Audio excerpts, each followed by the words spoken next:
Les voy a hablar sobre, sobre el bloqueo genitofemoral o genitocrural, que también se le conoce, y los bloqueos del plano transverso abdominal, el bloqueo TAP, que se le conoce también. Entonces vamos a empezar con el bloqueo TAP. Esto, un poco de historia, pues fue el doctor Raffi quien lo describió por primera vez en 2001 y era meramente guiado por anatomía. Ahorita lo vamos a ver. No fue hasta 2007 que el doctor Ebrard describió la técnica guiada por ultrasonido. Esto porque hubo muchos reportes de incidentes, entonces como que se dejó en espera, por así decirlo, hasta que ya fue que se desarrolló la técnica por ultrasonido y entró en auge. Desde que se hace guiado por ultrasonido, pues se utiliza cada vez más. Entonces, pues este va a ser un bloqueo periférico que va a involucrar los nervios de la pared abdominal anterior, va a proporcionarnos analgesia desde la piel hasta el peritoneo parietal. Solo es hasta el parietal, no visceral, por lo tanto, pues no nos sirve para dolor visceral, solo como quien dice, nos sirve como analgesia para el dolor que proviene pues, de los músculos de la pared abdominal anterior. Entonces, va a producir una pérdida sensitiva desde el sifoides hasta la sínfisis del pubis, dependiendo la variedad de TAP que utilicemos. Vamos a ver que hay varios. Y pues va a producir analgesia entre T10 y L1 con una única inyección y es unilateral. Entonces, un dato importante, pues que forma parte de las recomendaciones que se hicieron desde el 2016 por la Sociedad Americana del Dolor y de Anestesiología para el manejo multimodal del dolor posoperatorio en las laparotomías abiertas y cesáreas. Tiene un factor de evidencia alto. ¿Cuándo va a estar indicado? Pues va a estar indicado en cualquier cirugía abdominal, reparación de hernias, apendicectomías, parto por cesáreas, histerectomía abdominal, cirugía laparoscópica, incluso trasplante renal y prostatectomía. Repito, como analgésico. Aquí tenemos la inervación, ya nos comentaba ahorita la compañera, la pared abdominal anterior pues va a estar inervada desde T7 hasta L1, es lo habitual. Con el TAP normal pues bloqueamos más o menos de T10 a L1 y con el TAP subcostal podemos bloquear las 3 metámeras superiores. Y ahí dependiendo del tipo de cirugía pues es cuál vamos a utilizar. Ahorita les explico ambos. En cuanto a la anatomía, lo que deberíamos de ver, pues es que las ramas de estos nervios hay que tomar en cuenta que van a terminar aquí en donde les puse esta línea amarilla. Si vemos de arriba hacia abajo, pues está la piel, tejido celular subcutáneo, oblicuo externo, el interno que es el más grueso.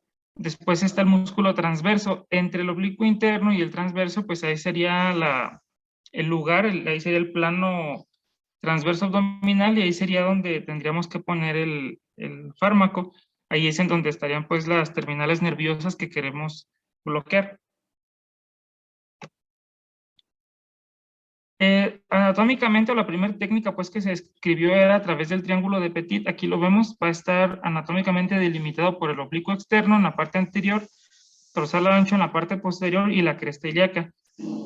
Entonces era aquí por donde se accedía al inicio. ¿Qué necesitamos para hacer este bloqueo? Pues la monitorización básica, electrocardiograma, el pulsioxímetro, tensión arterial, canalización venosa, se puede utilizar ansiolisis, vamos a utilizar el equipo de ultrasonido, solución antiséptica para la zona, jeringas de 10 o de 20, de preferencia de 20, aguja de 50 a 100 milímetros, calibre 22, incluso 21, ya que hay que valorar también la cantidad de tejido adiposo que tiene el paciente. Y el anestésico local recomiendan bupivacaína, incluso también ropivacaína. Entonces, de este bloqueo TAP van a existir 4 variantes, aunque sí, bueno, estuve checando y no solo parece haber 4, hay más, pero algunas, hay muy pocas, muy poca información, muy pocas publicaciones. Por ejemplo, si buscamos la técnica como tal, encontré 2 artículos y en ninguno de los dos, pues ni siquiera tenía nombre de cómo se llamaba la técnica, solo era técnica para colocación de bloqueo del plano transverso y no tenía ninguno de estos nombres. Vienen con estos nombres en este manual, solo los encontré así en este manual de la revista mexicana y del manual del doctor Blanco. Entonces, el de la línea axilar media es como el más habitual, se podría decir, ahorita lo van a ver en un video que les voy a poner. El triángulo de Petit era la técnica original, la que le llamaban técnicas ciegas, la primera en describirse. El del plano posterior, que describió propiamente el doctor Blanco y que es como, según leí, el más difícil de aplicar. Y el subcostal que les comentaba que es para cubrir los tres dermatomos patentes que no podemos cubrir cuando lo colocamos de la forma habitual. Los tres dermatomos superiores, pues. Digo, porque aquí vemos al ponerlo, cubriría de T10 a L1, que vendría siendo más o menos, aquí se ve la imagen como del ombligo hacia abajo. Entonces, cuando queremos bloquear hacia arriba, pues ponemos el subcostal. También traigo un video de él. Entonces, la primera, que es la técnica ciegas o por pérdida de resistencia, pues era poner al paciente en decúbito supino lateral, ubicar el triángulo de Petit, ya vimos las referencias anatómicas. Aquí era benéfico, por ejemplo, en decúbito lateral si el paciente tenía obesidad, sobrepeso, porque se desplaza la grasa y puede ser más fácil encontrarlo. Pero aún así es difícil, por lo mismo es que se presentaron pues bastantes incidentes con esto. Entonces, una vez que ubicamos el triángulo de Petit, pues vamos a introducir la aguja perpendicular a los planos. Lo habitual es que entre de 2.5 a 5.5 centímetros. Y tenemos que sentir dos chasquidos o pops que les llaman. El primero va a ser cuando atraviesa la fascia del oblicuo externo y el segundo cuando atraviesa la del interno. Ahí nos tenemos que detener, aspirar para ver que no estemos en un vaso e inmediatamente pues administrar el anestésico. Se puede administrar la dosis de 0.4 mililitros por kilo por cada lado o de 20 a 30 mililitros de volumen también por cada lado. Con esta técnica hay artículos que se llegaron a presentar hematomas hepáticos pues porque la aguja se va hasta adentro. Es muy difícil saber en dónde estás, entonces por eso es que no se utilizó mucho al principio, hasta que ya se hizo guiado por ultrasonido. Entonces, la técnica axilar media, pues es igual, colocar al paciente en decúbito supino lateral y tras medidas de asepsia, antisepsia, pues vamos a posicionar el transductor perpendicular a la línea media axilar. Aquí se ve la imagen. Y pues tenemos que visualizar las estructuras. Aquí los identificamos de arriba hacia abajo. Aquí está en amarillo el tejido celular subcutáneo, el músculo oblicuo externo, el interno, que les digo que es el más grueso, y el músculo transverso del abdomen. Entre esos dos, pues hay que introducir la aguja, llegar hasta ahí y podemos, ahí se inyectaría el anestésico local. Primero podemos, aparte de aspirar, colocar un poco de solución salina, unos 2 cc, para ver que, para hacer hidrodisección y ver que estemos en el lugar que queremos y ya entonces inyectar el anestésico local. Y la técnica por ultrasonido, como la habitual que encontré en los dos artículos que les comento, no tenía nombre y es tal cual. Aquí está. Vamos a colocar al paciente en decúbito supino lateral. Básicamente es lo mismo, ¿eh? Nada más empiezan de otra forma. Y se identifican los músculos de la pared abdominal anterolateral. Entonces, ¿por qué esta forma? Pues es como la manera más fácil de lograr el acceso. Y pues ya se realiza asepsia antisepsia. Vamos a mover el transductor de estar en la pared anterolateral del abdomen a la línea media axilar. O sea, si se fijan, vamos a terminar en donde mismo, a fin de cuentas. Entre la cresta ilíaca, delimitando el límite inferior, el límite superior va a estar delimitado por el reborde costal y esto debe de ser a la altura del ombligo. Y pues aquí se deben identificar las estructuras, lo volvemos a ver en la imagen. Oblicuo externo, interno, el músculo transverso, y aquí se ve todavía más clarito el plano transverso abdominal. Ahí está con la flechita azul. Entonces vamos a introducir la aguja, que sería igual de 50 a 100 milímetros, calibre 21. Menciona que también se puede hacer con una aguja TUI o una espinal. Entonces, depositamos los 2 mililitros de solución fisiológica para hacer hidrodisección, ver que estemos en el lugar que queremos, y luego ya se administra el anestésico. Usualmente 20 mililitros. Se recomienda ropivacaína al punto 2 o al punto 75 sin exceder la dosis de 3 miligramos por kilo, según comenta este artículo. Aquí se ve en esta imagen donde dice el anestésico local, pues ahí ya está haciendo hidrodisección. Se supone que estaría en el lugar adecuado. Les voy a poner este video. Es un bloqueo TAP con la técnica habitual.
Bueno, ahí está el video.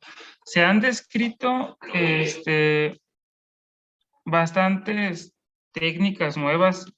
Por ejemplo, también hay un artículo que menciona del bloqueo TAP transquirúrgico en el que el cirujano, pues, cuando está abierta la pared abdominal por dentro, pues, o sea, al revés, lo coloca. Entonces, pues son casos o muy pocos reportes más bien que hay, pero pues va evolucionando. Ahora, en cuanto al TAP subcostal, aquí está, es un video muy corto, pero para ver.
Ok.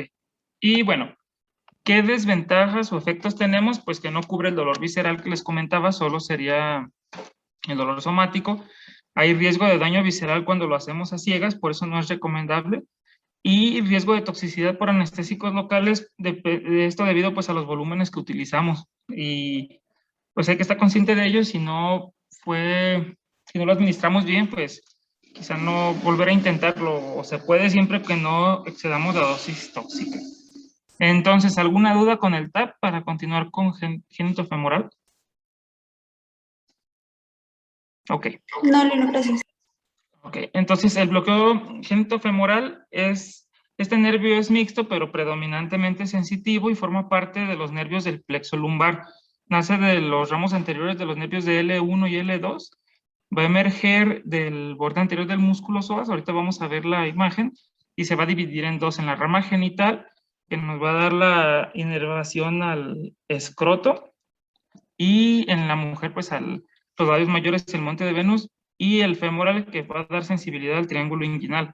Les voy a comentar que no hay no encontré más bien mucha información al respecto del génito femoral, del bloqueo específico para este nervio, porque solamente es como también analgésico, no da anestesia como para que hiciéramos una cirugía, tendría que ser combinado con el hilio inguinal que nos acaba de comentar la compañera.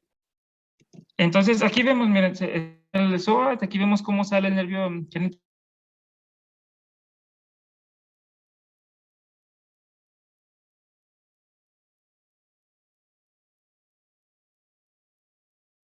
espermático. De hecho, no sé si se los comenté, aquí está. La rama genital pues sería como la de mayor interés para nosotros. Se va a introducir a través del orificio inguinal y acompaña al cordón espermático en su cara externa. Y aquí está lo que inerva en varones, el escroto, el músculo cremaster. Motoramente lo que hace es, el nivel de cremaster, la ayuda a elevar los testículos. En mujeres inerva el monte de Venus y los labios mayores. Entonces, ¿para qué está indicado este bloqueo? Para analgesia en cirugía de orquidopexia, orquidectomía y varicocele, solo para analgesia. Y es útil en el manejo de dolor inguinal crónico. De hecho, fue en lo que más lo pude leer, en este artículo que se llama inguinodinia, que ya de por sí son padecimientos raros, pues el bloqueo también es como muy habitual, pero es útil en estos casos. Y ya cuando se hace con, o sea, que se hace bloqueo del génito femoral, ilioinguinal y el hipogástrico, pues ahí sí nos da buena analgesia para una cirugía de hernia inguinal, pero si se fijan solo, pues no, no es tan útil. ¿Qué técnica? Pues con el ultrasonido localizaríamos la sínfisis del pubis, de ahí la sonda la moveríamos de 2 a 3 centímetros lateralmente y perpendicular al ligamento inguinal. Ahorita les voy a poner un video también, se identificará el cordón espermático y pues vamos a dirigir la aguja hacia ahí. Entonces vamos a infiltrar anestesia y colocar alrededor y dentro de preferencia 5 cc afuera y 5 cc adentro. Entonces, otra forma de localizarlo, pues es también localizando el agujero inguinal. Se supone que es por donde pasa la arteria femoral, moverlo hacia arriba, entonces, en donde se convierte en la arteria ilíaca externa, y en este punto vamos a desplazarlo medialmente y se supone que ahí debería de estar. Vamos a necesitar, este es más superficial, vamos a necesitar una aguja de 5 centímetros, va a ser a una profundidad de 1 a 2 centímetros lo que tendría que entrar la aguja. Con 10 mililitros de cada lado, 5 adentro y 5 fuera, sería suficiente. La bupivacaína o la ropi igual se pueden utilizar. Aquí vemos en la imagen de arriba que aquí dice GF, génito femoral, pues está exterior. Entonces, ahí pondríamos una aplicación aquí afuera y otra aplicación aquí dentro. Y con eso, pues, tendría que funcionar el bloqueo. Les voy a poner el video.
Pues se supone que aquí está el cordón espermático, está poniendo anestésico local alrededor.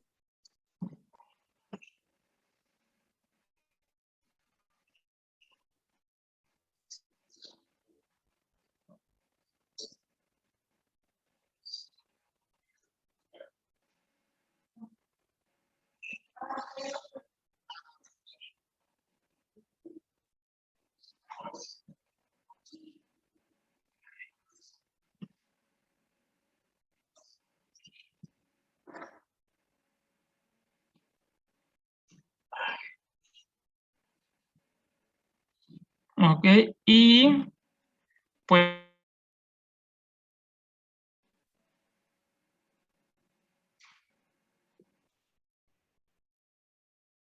ok, pues muchas gracias y que tengan buen día todos.